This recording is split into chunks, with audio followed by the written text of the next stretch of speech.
Alright, here we have the case without the plate in the PCB, and it added some masking tape all around to prevent anything from leaking out. I added some markings to indicate where the PCB ends, and this will allow me to level the case.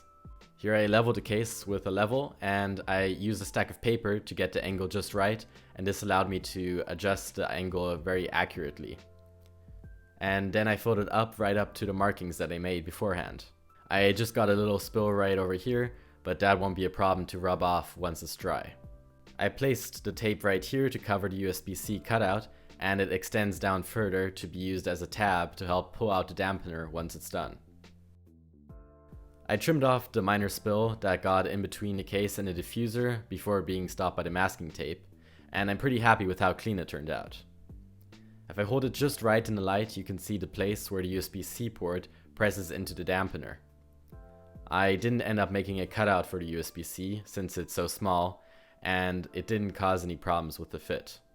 The spot where the tape was is visible on the bottom, and this is something I would do differently next time, since I didn't need it, since I could just unscrew the bottom and easily remove the dampener, and it just caused this visual imperfection. This won't be a huge issue since I won't be seeing the bottom of the dampener most of the time anyway.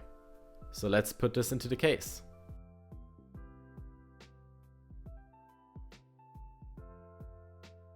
As you can see, it has a very level fit, and here you can see why I didn't do a cutout. The USB-C bulge is so small, it doesn't cause any issues. It diffuses the light very well, and it's even better than just with the acrylic plate in. So here you can see what the issue with the design of the case is.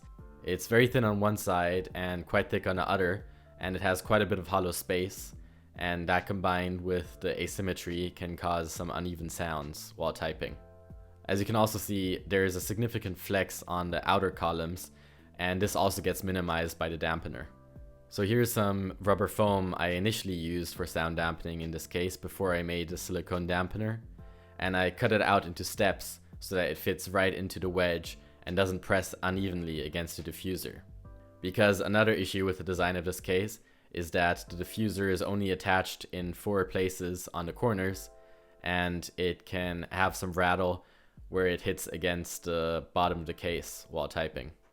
I left a strip in the middle to allow the LEDs to shine through, but obviously this is even better now with the transparent silicone dampener. So let's do a sound comparison.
All in all, I'm very happy with how this project turned out. The silicone dampener turned out much better than I was expecting it to for my first attempt, and it diffuses the light very nicely, is a much less scuffed approach than with the rubber foam I had to cut out into the strange shapes, and I am very happy with the more consistent and even sound that I get with the dampener, and it prevents any of that annoying flex that I had before.